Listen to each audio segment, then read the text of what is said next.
Welcome back, Chappelle! Alright, so we are now leaving Latin America, and you guys have just taken your first, your first open note virtual school quiz, okay? And also, by the way, just going to be sending out an email today talking about my office hours and stuff like that, getting into like what times I'll be available to meet with me, if you need to meet with me to talk about certain assignments being due, or, whatever, just stuff in general.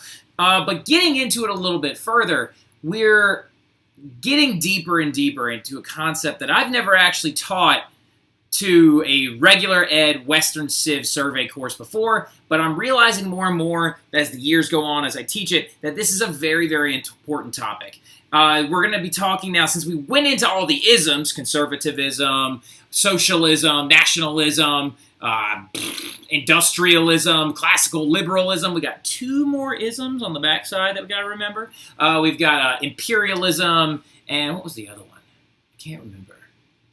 I don't know. I'll think of it. But getting into things a little bit further, we're now getting into how the period of 1848 to 1914 is going to prove to be a very, very tumultuous time. But we also got to talk about the period of time between 1815 leading up to 1848. Because these two following years are very, very important. They will be on your test. Oh, by the way, your very first test, okay? Your very first test for me for A period and D period is going to be on April 6th, which is a Monday. And for F period is going to be on April 7th. So not next week, but right at the beginning of the next week after. Going further, we are going to be getting into two very important keystone landmark dates real quick. 1815 and 1848. There are a lot of people that argue a lot of different dates for European history and Western civilizations in total. Some people are like, well, 1215 is obviously super important. We all know what was signed then.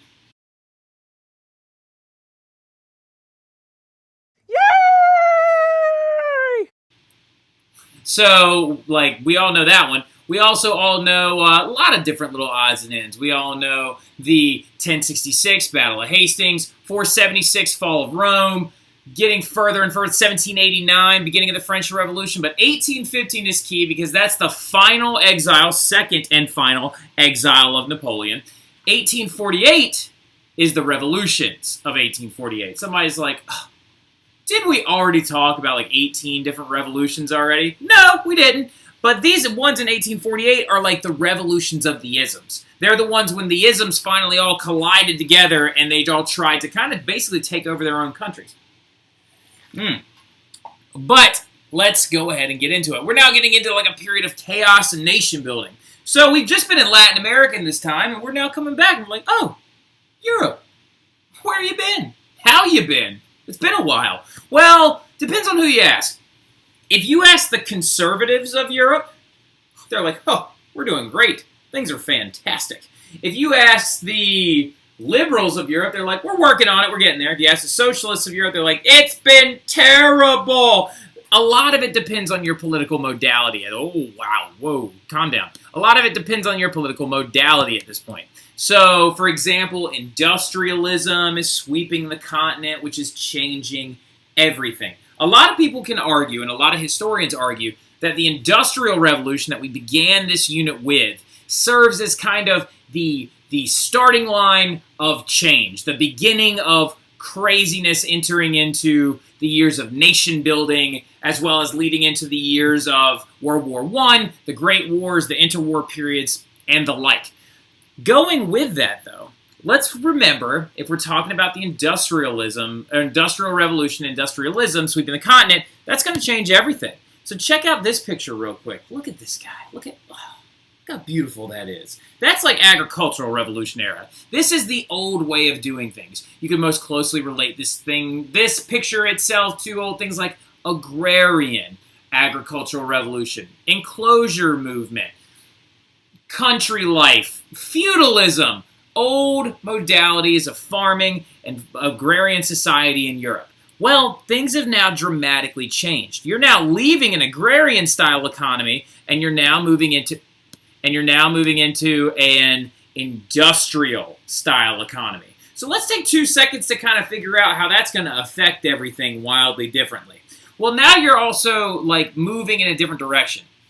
Now that you're not in an agrarian style setting anymore, you're now putting money in different people's hands. You're expanding the number of people that can have and acquire money. You're also changing everything dramatically. As we talked about with social classes, a new social class popped up altogether, the industrial middle class. And that's going to lead to an industrial working class. As seen here, this is a British pig iron smelting factory where they would actually make this stuff known as pig iron. So they're making iron, as you can see it coming out of the blast furnace right there. So going with this entire idea, industrialism is changing everything. Back when we used to look more like this, if there were bad harvests, everyone felt that pain and burden. However, there was still a military provided by a lord. There was still things provided by their lord. It was up to the lords of the land to decide how they were going to deal with their serfs not eating, with different people. So it gave them somewhat of a backing. It gave them somewhere to live. It gave them constant, right? A constant in life. This did not. If things go wrong and your business shuts down, all these people are now out of work, and all these people are now trying to figure out how to make ends meet. Also, so you can see, the Industrial Revolution had a lot of massive consequences. You've got cities becoming extremely toxic and polluted. You've got sewage running around in the streets. You have the needs of workers and the needs of the middle class not being met because they don't have any backing. Back when it was feudalism, the lord of the land was responsible for making sure that everything functioned well because if the serfs didn't produce, he didn't eat, vice versa. With that system now dead, pretty much, we're now moving into an industrial setting. Now, if things get bleak, who's there to step in? Well, the liberals and the socialists are demanding that the government be the one that steps in and takes care of its people in times of need. So the 1815 to 1848 period of Europe, for the honors kids, they need to know this word. You do not. This age of Metternich, it was basically an age of peace. So from 1815 to 1848, there was an age of peace. Academic kids, that's what you need to know. An age of peace. And then, granted, it might have been light on international war. It might have been peaceful in the sense where France isn't fighting Prussia right now. But there was a huge amount of political turmoil going on inside of all these different countries. France had problems. England had problems. Spain had problems. Everybody's got problems. Who's got problems, Oprah? When you like this, 1, 2, 3.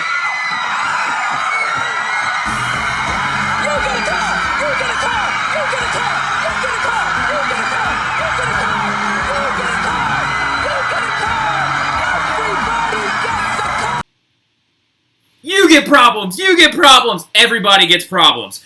Look, the big thing about it is conservatives want social order and absolutism back.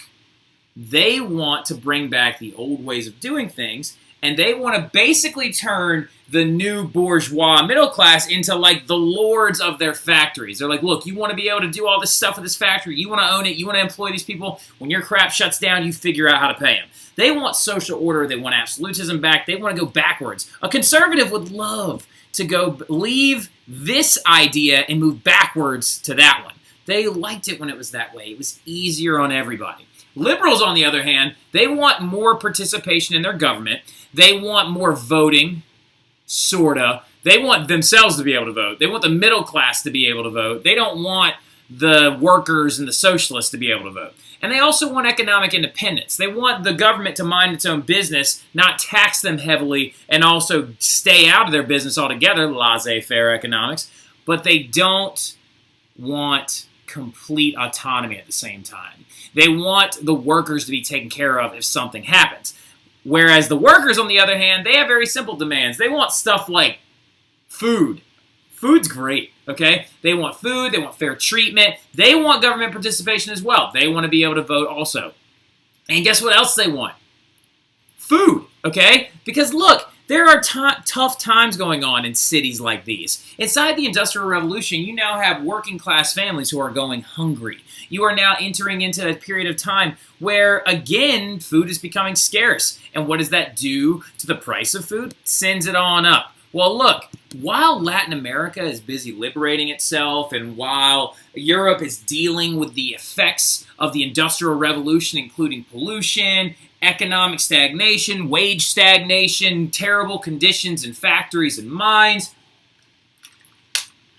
While they're dealing with that, Latin America got busy liberating itself. So Latin America led these huge liberation movements. Haiti is now an independent country because of these movements. The countries of Ecuador, Venezuela, Colombia, Panama, Peru, Uruguay, Paraguay, Paraguay, Bolivia, Argentina, Chile, all those places are now independent countries.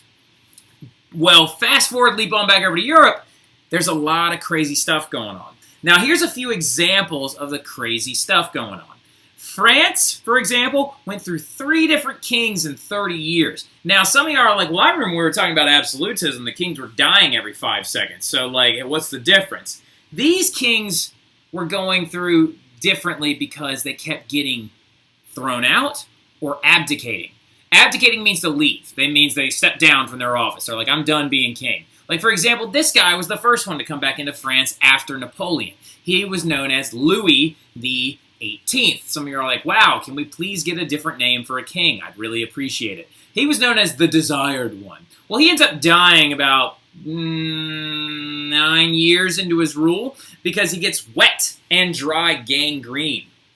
Disgusting. Well, then in comes his younger brother, Louis XVI's youngest brother. No, his name is not the weenie. His name is Charles X. Charles X, you don't need to know these guys' names. You just need to know that France went through 3 kings in 30 years. I'm just giving you some examples of all this political turmoil going on, right?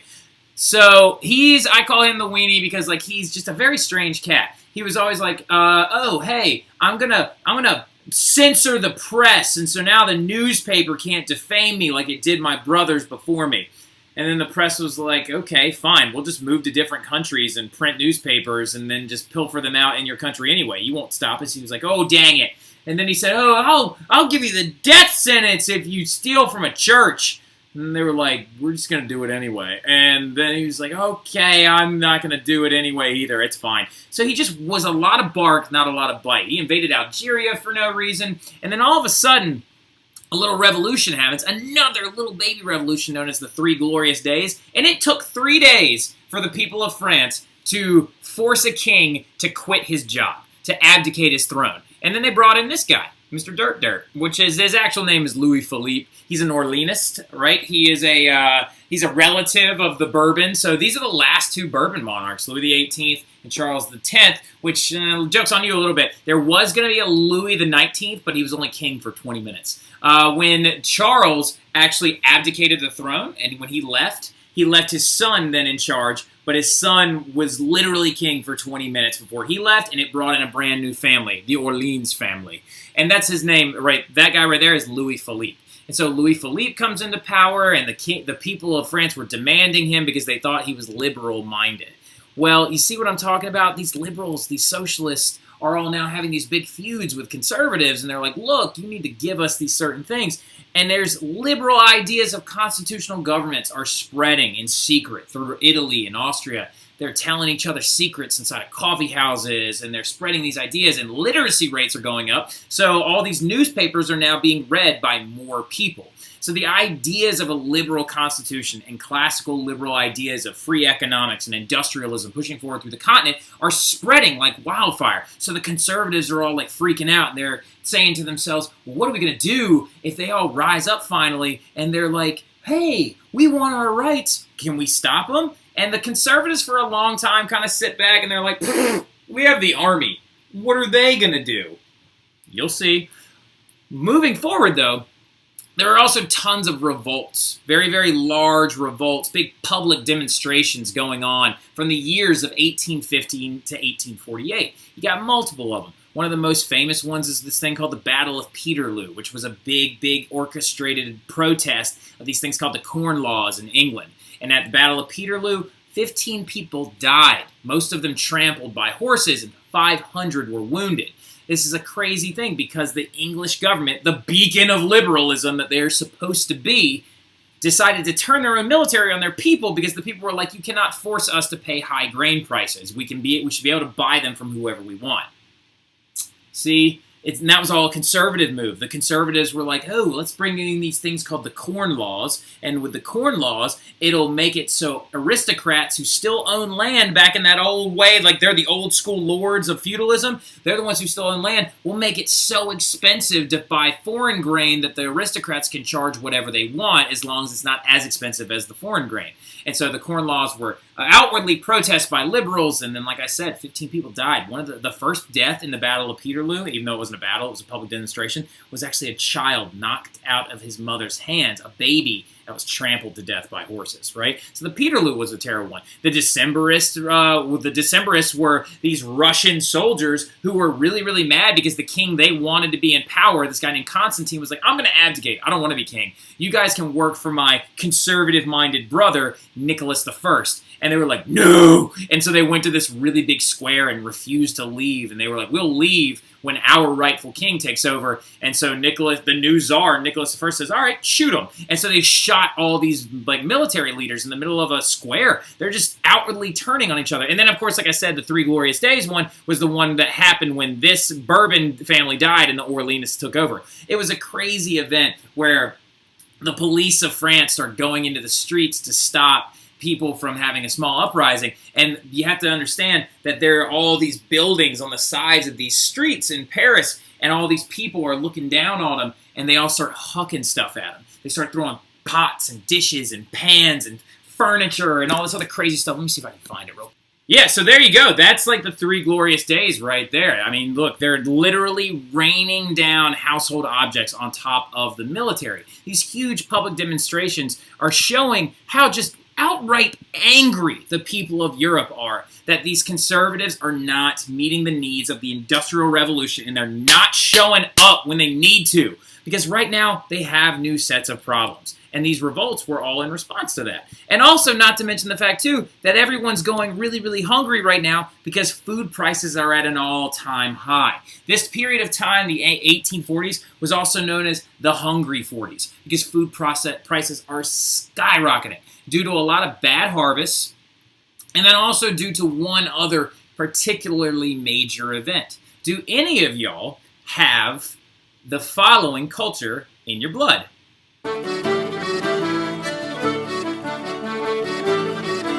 Yeah, right there, yeah. The Irish. The Irish have a very, very astute, very amazing, very deep history, but during this time period, they went through a very terrible thing known as the Irish Potato Famine, all right?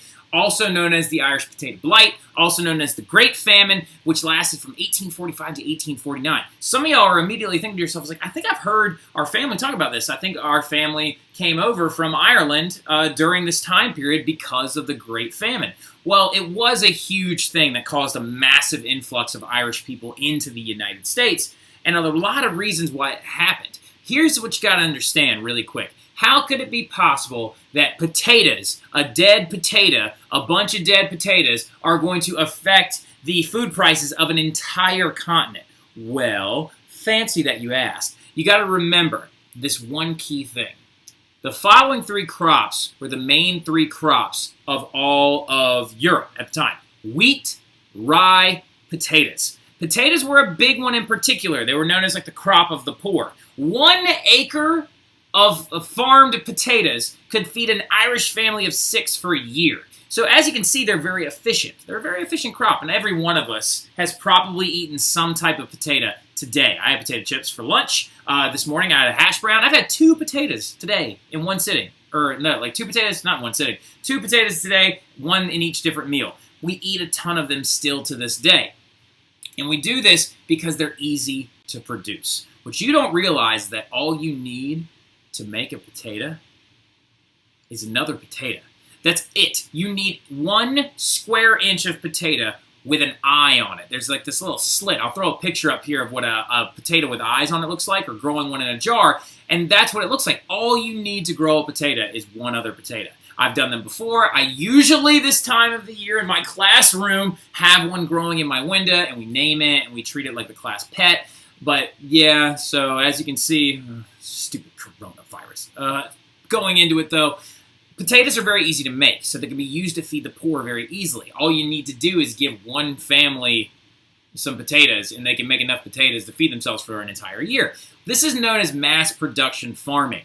So what you got to understand is the Industrial Revolution, yet another cause that it had, is due to the fact, like, it's going to lead people to thinking, oh, well, we should mass produce textiles and iron and all these other things. And the agricultural people, the farmers at the time, were like, oh, well, we should use the same idea. Let's specialize in one crop. And that's mass production farming. So you had families that farmed only just one thing. They were like, okay, we'll farm one thing. We'll farm potatoes, or we'll farm corn, or we'll farm wheat, or rye, or something like that. Remember, though, the problem with that is you now are creating what's known as a monoculture. So a monoculture is when you farm, looking down at this picture right here, a monoculture is when you farm one thing. Okay, one thing only. This monoculture usually is also from the same strain of things. It's like that corn was grown by the same corn that came before it from the same plant, so you have one family of things coming all the way through. This, on the other hand, over here, is what's known as biodiversity. That's farming a ton of different stuff. Does anybody remember where potatoes came from? Actually, I'll tell you what, we'll make it a race. Whoever puts in the comments below, per each classroom, one from A period, one from D, one from F, if you can tell me where potatoes came from originally, I'll give you extra credit on that test that you have on Monday and Tuesday. But anyway, where potatoes originally came from, the tribe of people that grew them originally would usually grow upwards of several hundred different types of potatoes. So if a disease came through, it only affected one type of potato. They'd still eat the other 99 different ones. It wasn't a big deal. But here's the problem. This blight disease that's affecting potatoes like this and causing them to rot from the inside out before they can ever be harvested was affecting the one type of potato that the Irish were growing. And that was the only type they were growing.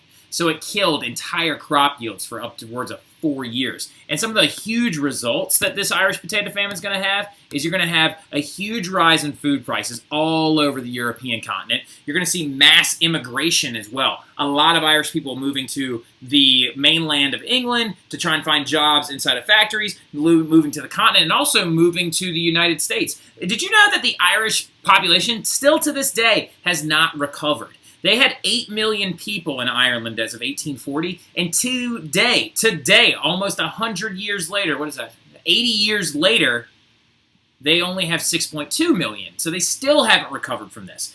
There are a lot of people, I think it was 1.5 million people starved or had died in childbirth during this time period. 1.5 million.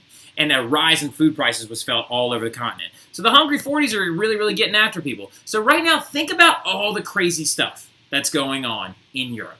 Think about it. Let's take 2 seconds. Actually, let's write it down. Let's write this bad boy down real quick. I'm going to throw it up on the screen. Here are the 3 problems going into the 1840s right now. You've got the Hungry 40s, or the rise in food prices. You've got the effects of the Industrial Revolution causing a lot of dysfunction, pollution,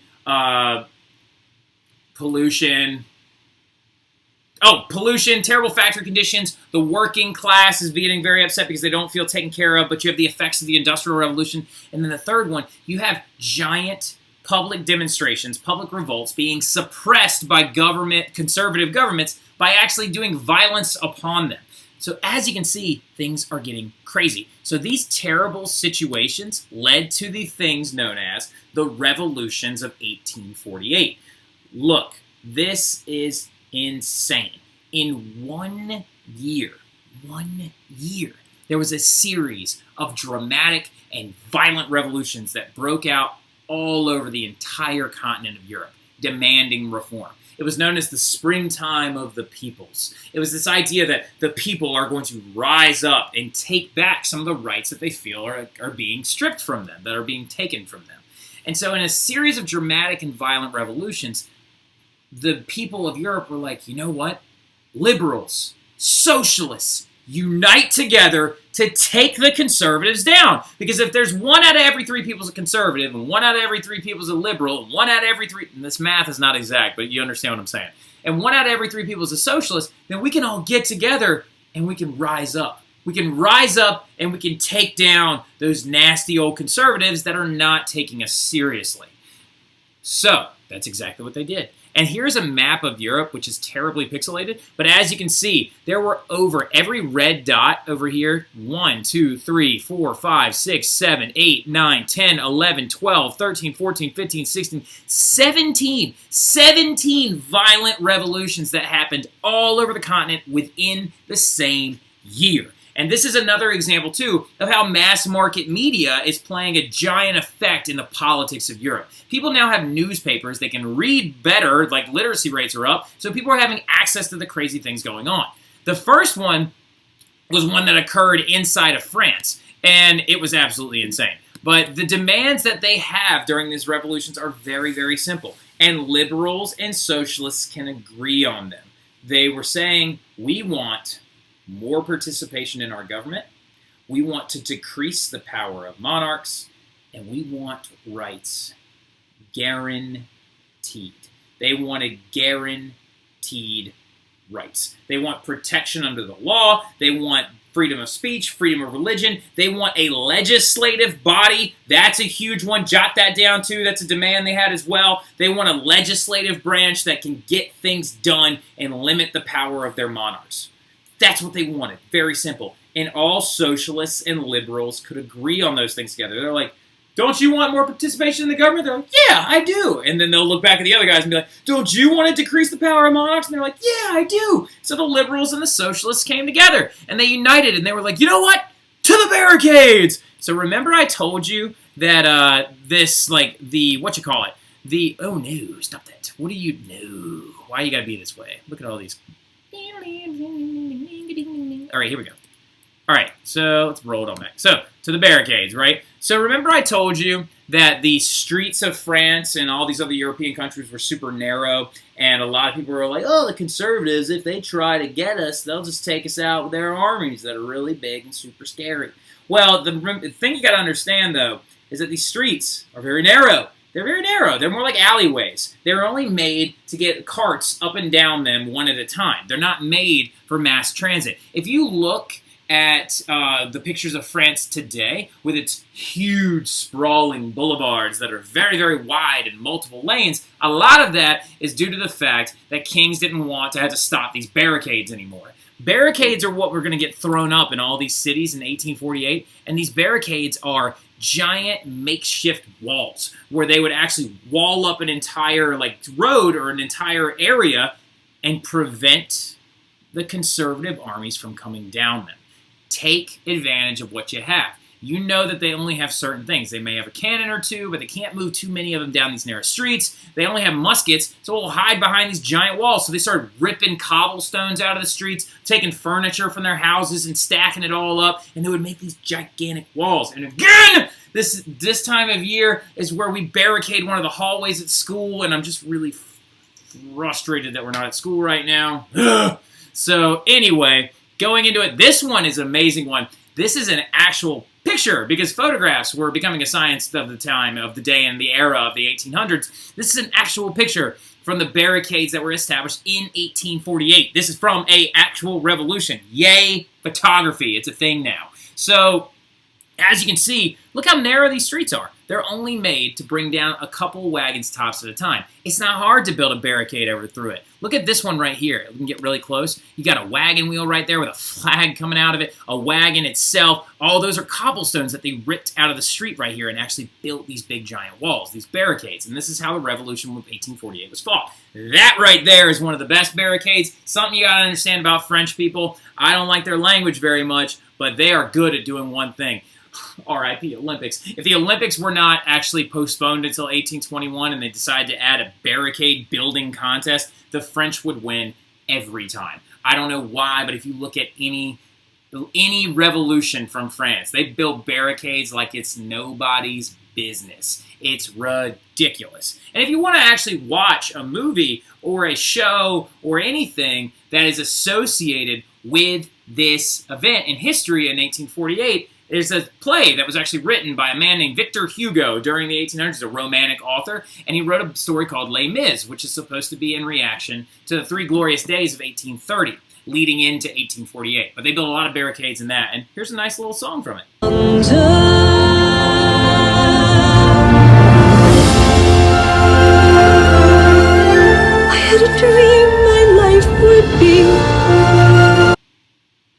So yeah, as you can see, it's a crazy thing going on, and it affected the progression of history for a very long time. But the Les Mis story is actually about the 1830 revolution, not the 1848 one, but it's still just good to know that it is very relatable. Get those barricades built, everybody. Just build them up. Build one in your house if you want to. Build a barricade in front of your door to keep your siblings out because nobody likes them, right? And so you can just have a little revolution inside your house. Please don't do that and then get me in trouble. Now, anyway, going into it though, France's king is going to abdicate and Napoleon III is going to be elected president.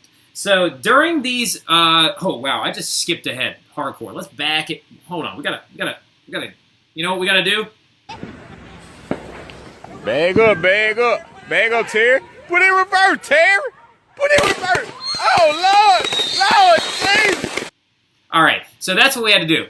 What I was trying to say is in 1848, during all these crazy liberal, socialist, combined revolutions in 1848. They're going to have huge success early. It's known as the springtime of the peoples because in the spring months in these countries, they had huge success. The conservatives didn't know what to do. They were caught off guard. They had no idea how to march armies down these narrow streets and actually stop these revolutions. So they were like, freaking out.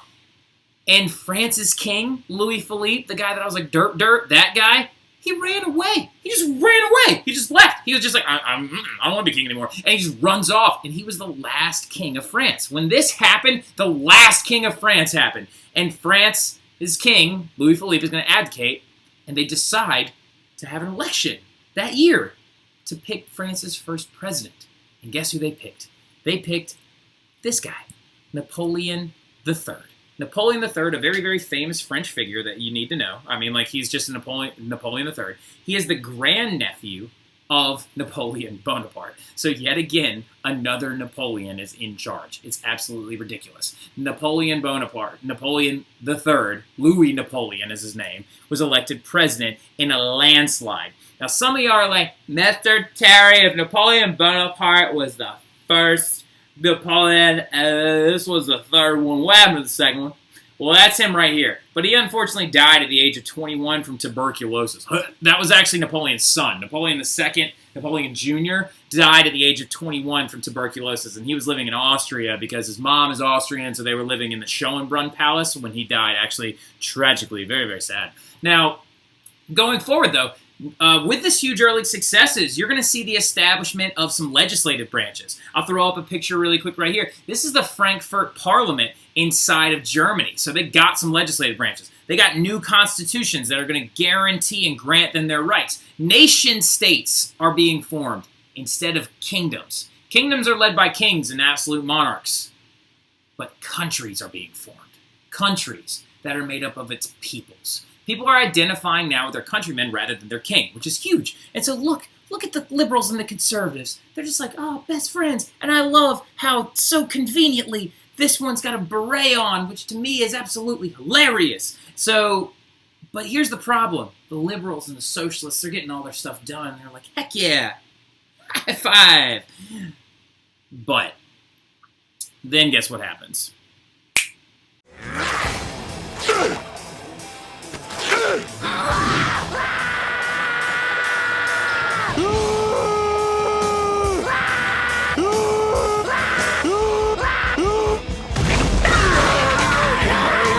Yeah, that ends up happening, and then they end up turning and fighting with one another. Look, you have to understand, there's too many cooks in these kitchens right now. The revolutionaries, the liberals and the conservative revolutionaries, did great work together.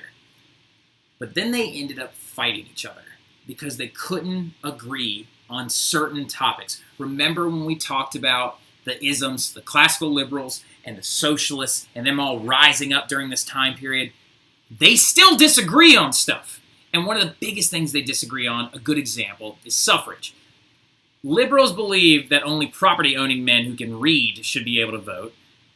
Socialists believe all men should be able to vote, period, regardless of their ability to read. Well, the liberals are saying to themselves, but if you let the poor guys vote, they're just going to vote with their stomachs, literally.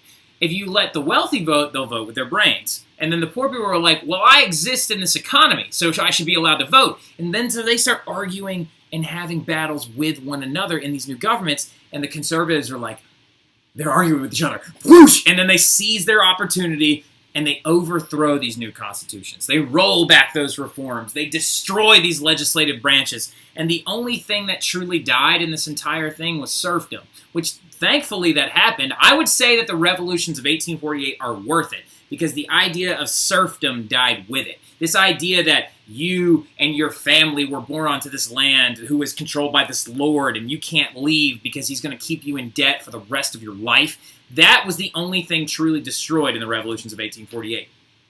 But that's something that has been holding on since 800 AD for over 1,000 years, and it's finally being destroyed swiftly in the matter of 6 months all over the entire country of Europe. Even though, ironically enough, the French got rid of it a long time ago. But still, so it's very important to see that the conservatives are going to wait until the liberals and the socialists start fighting with each other, and they're going to go at them.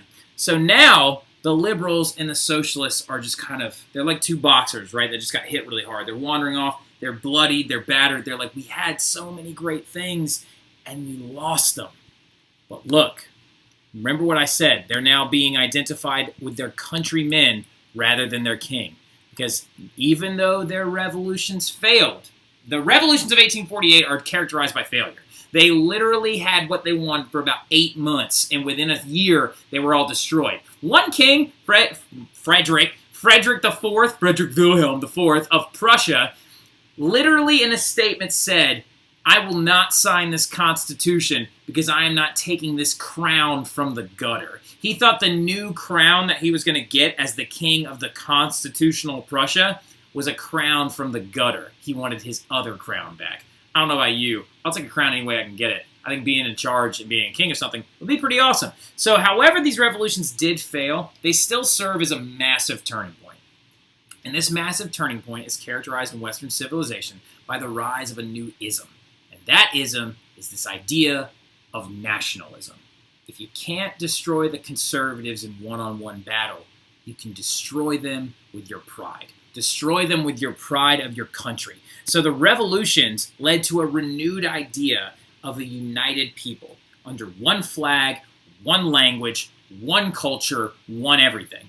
Leading this idea were major players early on, like Italy, Germany, Hungary, all these other major figures. Now, so what you need to understand is that nationalism is like a virus for an empire, okay? So looking at this little picture over here, right here, what you can tell looking at the big areas of Russia in purple, Ottoman in blue, and Austria over here in orange, they control a ton of people that don't share the same cultural things that they have, okay? For example, Russians speak Russian. Ottomans speak Arabic. The Austrians speak German. Well, they control, just Austria as an example, Austrians control a place called Hungary. Hungarians speak Hungarian. I've been there as well. It's absolutely gorgeous. Budapest, very underrated city. If you're ever bored, I did a vlog over there. It's on my channel. You're more than welcome to watch. What you got to understand, though, is that the Austrians control people that weren't technically Austrians. The Russians control people that weren't technically Russian. The Ottomans control people that weren't technically Ottoman. So you've got these giant empires that control tons of different people that aren't the same cultural or ethnic group. So remember, conservatives love their empires. They love that idea. But nationalism is the ism that can unite the liberals and the socialists against the conservatives together. It's the thing that can bind them all together, okay? The conservatives don't like it, but nationalism can combine the socialists and the liberals really daggum quick. Now, I know we could spend time talking about Italy, Germany, Hungary, but I don't have that kind of time. So I'm going to go ahead and rush through the Italian unification movement in about a minute. So this is what happened with the Italian unification movement. Italy was united by these three guys, Victor Emmanuel II, Count Cavour, and Giuseppe Garibaldi. The guy in charge was this guy, Camillo Cavour. He became prime minister of Italy, especially in the northern region, and he was like, we should modernize. Here's some railroads and stuff. Oh, so we should probably get the Austrians out of the north of Italy. Let's call up France. Bring, bring. Oh, hey, Napoleon III, come help us do that. And they run those guys off, and Napoleon was like, oh, this is going to be a great idea. And then Camillo Cavour then gets in touch with Victor Emmanuel II right here, the king of Piedmont, Sardinia, an area in northern Italy. And they're like, oh, well, we should start in the north and then work south. Well, this guy was down here in the south named Giuseppe Garibaldi, who had 1,000 guys with red shirts on. And guess what they called him? the red shirts, and then he's going to lead them up through Sicily into the middle, and then they end up meeting up, and they turn Italy from looking like this, and they turn it into looking like this, at a very famous event that looked like this. We can go ahead and throw this picture up there. That is Victor Emmanuel II and Giuseppe Garibaldi meeting with each other and unifying Italy. Hooray! That was literally the Italian unification movement in about 45 seconds. But this is the one that we're going to talk about a lot.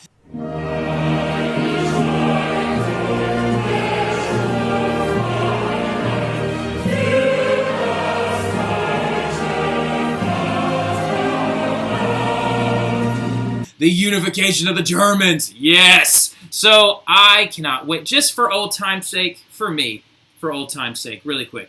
In nominis Vatus des Sohns der Heiligen Geist. Gottes Gut, die ganze Zeit. In nominis Vatus des Sohns der Heilige Geist.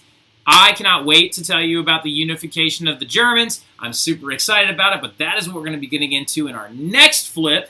And I'm going to get a chance to geek out about all this stuff about German culture and heritage and history that I like a lot. And so I can't wait to share those things with you. I miss you guys terribly. I can't wait to see you soon. But y'all are doing great. Keep up the hard work. Very proud of y'all for taking your first quiz on virtual school. And then also, can't wait for y'all to take your first test next Monday for A&D period, or the 6th for A&D period, and the 7th for F period. But I'll see you guys then. Okay, I posted my office hours again in an email that I'm going to be sending out to y'all today, but that's just one little more reminder. See you guys soon. Y'all have a good one.